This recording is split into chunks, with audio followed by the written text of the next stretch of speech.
Hello' ফ্ৰেণ্ডসকল, আজিলৈ আহিছোঁ শুৱনি বন শাকৰ সৈতে ৰন্ধা চিকেন কাৰী ৰেচিপি। আহকচোন চাওঁ। এইখিনি হয়তো বন হিচাপে সকলোৰে বাৰী বা ঘৰত থাকেই। আমি ভৰিৰে গচকি এই শাকবিধ ইগনৰ কৰি ৰাখোঁ, কিন্তু ইয়াৰ সৈতে বৰ ধুনীয়া এটা ৰেচিপি হয়। আৰু আমি ইয়াক কাহ বা চৰ্দি জ্বৰ হ'লে, মুখত জিভাত গুটি গুটি হ'লে ই খুব ঔষধি গুণৰ কাম কৰে আৰু এইটো খালে খুবেই উপকাৰ পোৱা যায়। এয়া মই লোকেল কুকুৰা মাংস এয়া ৰান্ধি আছোঁ। প্ৰথমে মই ৰন্ধাখিনি নেদেখুৱালোঁ। শুৱনি গছৰ বনৰ শাকৰ সৈতে কুকুৰা মাংসৰ ব্যৱহাৰখিনিহে মই দেখুৱাম অকল। ইয়াৰ বাবে জালুক এমুঠি লৈ লৈছোঁ, এইখিনি গুড়ি কৰিম। আৰু সৰু জলকীয়া অলপ লৈ লৈছোঁ।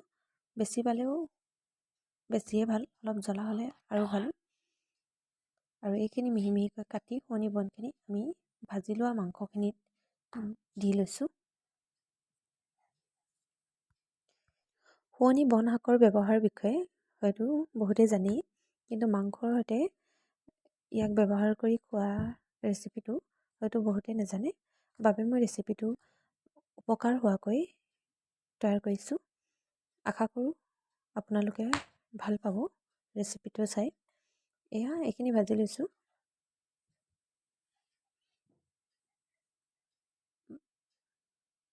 ভাল পালে ৰেচিপিটো প্লিজ লাইক কৰিব, কমেণ্ট কৰিব, আৰু যিসকল নতুন ভিডিঅ'টো ছাবস্ক্ৰাইব কৰি দিওঁ। এইখিনিতে মই গুড়ি কৰি লোৱা জালুকখিনি দি লৈছোঁ। জালুক, জলকীয়া, জিৰা গুটি, ধনিয়া গুটি সকলোখিনি মই একেলগে পিচি লৈছিলোঁ, আৰু এইখিনি মই তৰকাৰীত দি লৈছোঁ।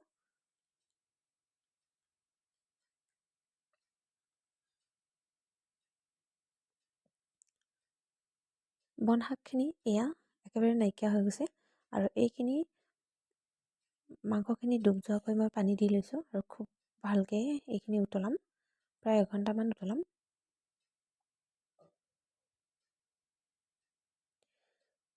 দেখিছেনে, খুব ভালকৈ উতল আহিছে। আৰু এনেধৰণে উতল আহি ৰেচিপিখন তৈয়াৰ কৰিলে খুব সিদ্ধ হয়, খাবলৈও ভাল হয়। আৰু তৰকাৰীখন সিজি উঠে। এই শুৱনি বন শাক আৰু জ্বলা দি খালে অলপ জোল জোলকৈ ৰাখিবলগীয়া হয়, আৰু মই জোল ইমানটোত ৰাখি দিছোঁ। আৰু শেষত ধনিয়া দি এইখিনি ৰেডি কৰি দিছোঁ।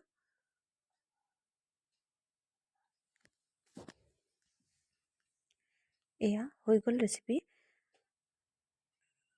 আৰু এই ৰেচিপিখন আশা কৰোঁ সকলোৱে ট্ৰাই কৰি চাব। আৰু এই ঠাণ্ডা বতৰত খোৱাটো খুবেই উপকাৰ। আজিলৈ ধন্যবাদ, বাই বাই।